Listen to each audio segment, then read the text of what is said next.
ખોડલધામના 4 zone છે. ખોડલધામ સૌરાષ્ટ્ર, ઉત્તર ગુજરાત, મધ્ય ગુજરાત અને દક્ષિણ ગુજરાત. દક્ષિણ ગુજરાત માટે તૈયારીઓ ઘણા ટાઈમથી અમે કોશિશ કરી રહ્યા હતા, પણ સમયની વાત છે તો સમય માટે ગઈકાલે 42 વીઘા જેટલી જમીન સંપાદન થઈ છે. સાથે સાથે વધુ જગ્યા મળે એની પણ કોશિશ અત્યારે અહીંના લોકલ ટ્રસ્ટીઓ દ્વારા કરવામાં આવી રહી છે.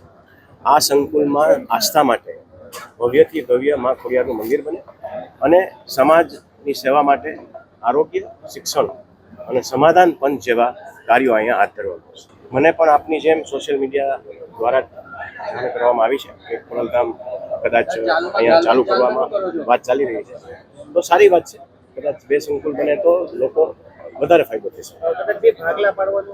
હું નથી માનતો આ ભાગલા પડતા હોય. જેટલી સંસ્થાઓ થાય એટલી સારી જ વાત છે કે વધારેમાં વધારે લોકો લાભ લે. અત્યારે ઓલરેડી પાટીદાર સમાજને કડવા લેવા વચ્ચે તો ભાગલા પડે છે, તો અંદરો અંદર બીજા ભાગલા પડશે સંસ્થાઓ. હું બિલકુલ આપની વાતમાં સહમત નથી. હું એવું જ માનું છું કે જેટલી સંસ્થાઓ વધે એટલું કાર્ય થાય, એટલી સેવાઓ થાય. તો મુકેશભાઈ કદાચ તમારી સાથે કેમ નથી બનતા? જાહેરાત ચાલે છે 2010માં રજીસ્ટર્ડ થયેલું ખોડલધામ ટ્રસ્ટ કાગવડ છે.